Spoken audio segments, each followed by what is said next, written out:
So now we're going to continue your story after you came to America and when you joined the American Army. The war broke out with Japan on December 7th, 1941, the day of infamy, as President Roosevelt called it. And shortly thereafter, the draft went into effect. People were called up for military service.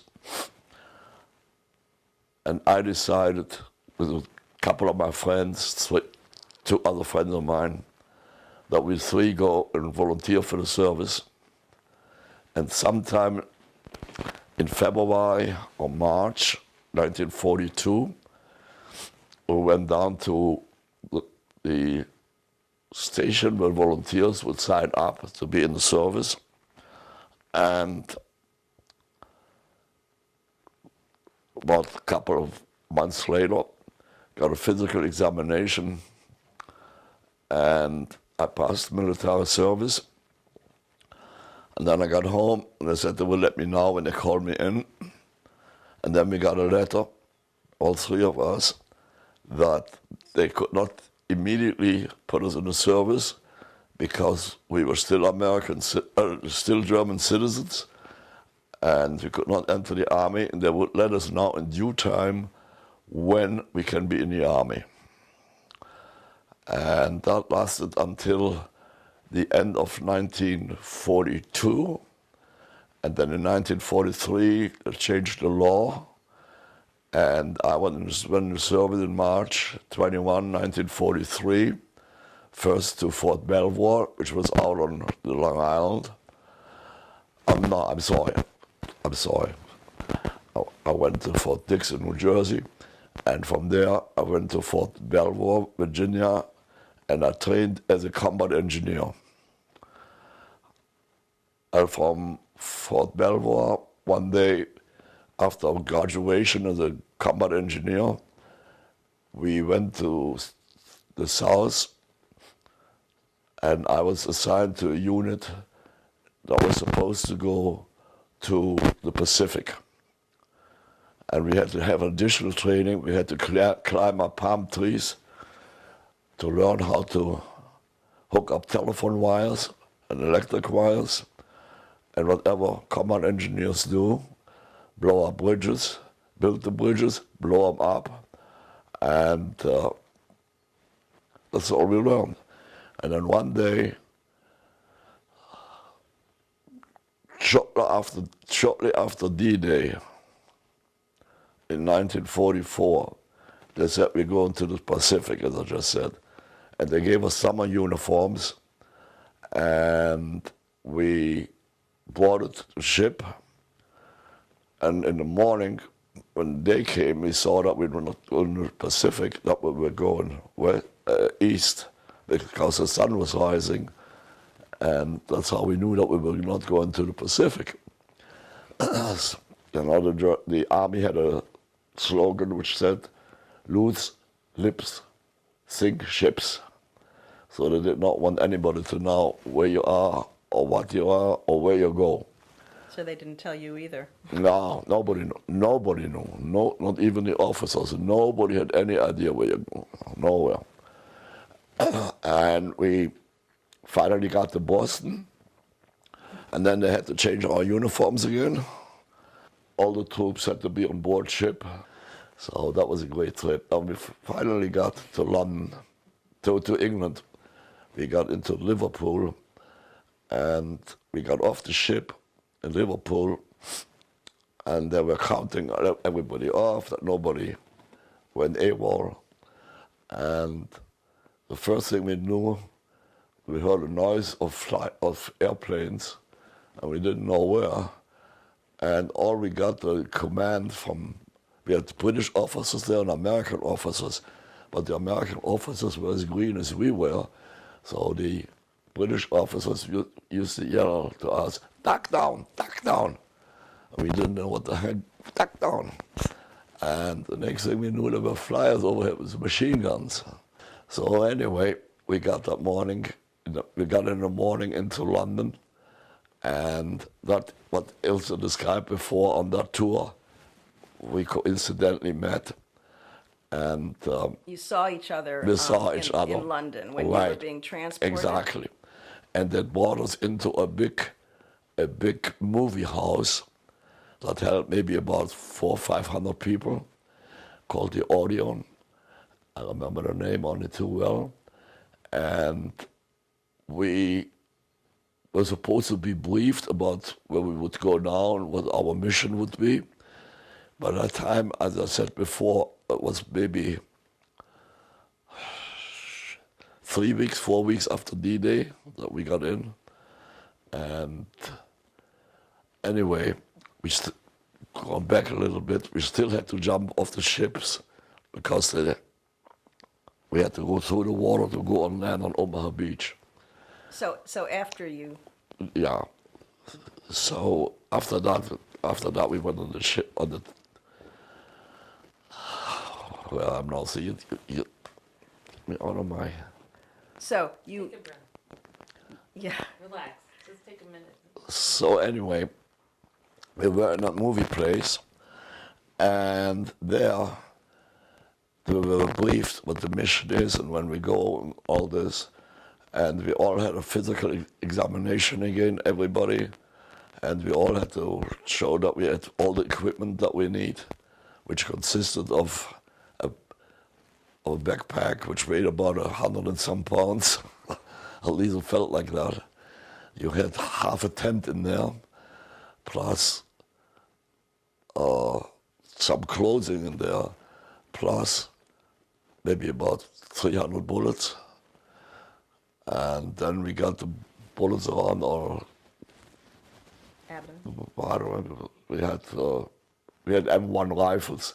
They had 8 automatic shells in there, but we got the pockets, the 2 pockets. And I don't forget how many bullets were in there. And so I saw a British soldier there, and I went to him and I told him my story that I saw Ilse, and I would like to write a letter to him. One of my buddy had a piece of paper, another one had an envelope, but we had no stamps. So I gave him an American dollar to write, mail a letter to Ilse, to put a stamp on it. So this was to clarify that you had actually seen her on the street. Right. That it was real, because... Well, yeah, that was real. And he took the dollar, but he never mailed the letter. So anyway, we are now going overseas, and as I said, we had to walk off the ship in the water, and we had to hold our rifles high. That was on the French shore. On the French shore, Omaha Beach. Omaha Beach. And we had to hold... They didn't care that we were wet up to here. They didn't care about that, as long as the rifles were not wet. And then we went up a big hill, and we went to bivouac there. You know, you dried up after a while, and we had to bivouac there overnight. And we had a lieutenant. He was a joke. He wasn't anything but a lieutenant. He was given a map by the MPs where to bivouac and where we should put the tents down. And we went there and put the tents down, and in the middle of the night, or rather early morning, some officer came by and he yelled, "Who is the idiot who put you guys down here?" We were assigned to clean up, but we didn't know what that meant, to clean up. Well, I was assigned to a unit because ordnance rather than combat engineers, ordnance was short on people. So they took them away from our unit and put them to temporary duty with ordnance.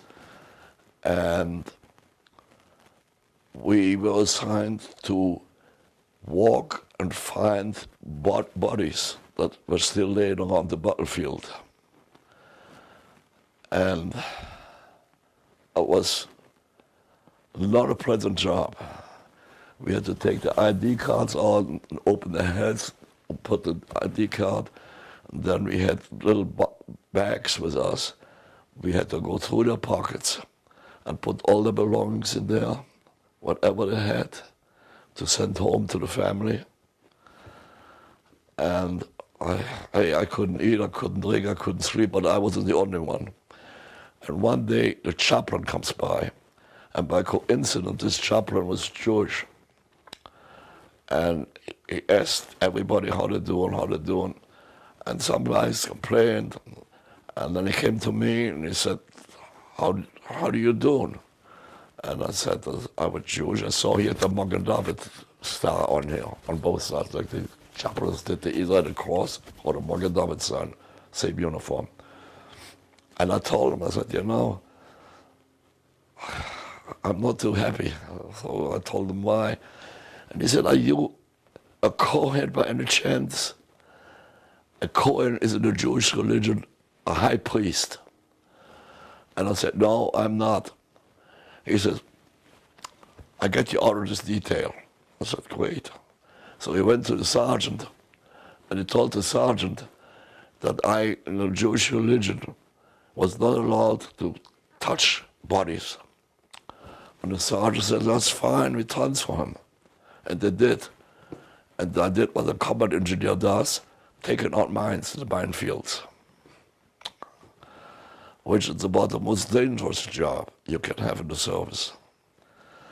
And we went slowly forward,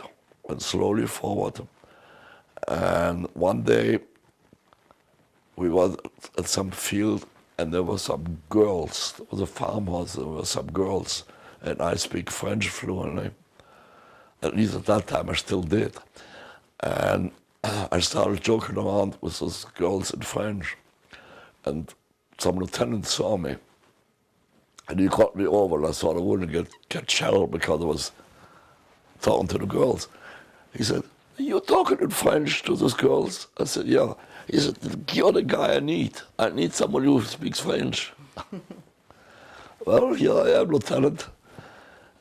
And I was his sidekick, so to say. Wherever he went, I went with him. No more cleaning up minefields with other work. And we got as far as Paris. And shortly before we got to Paris, they pulled us back.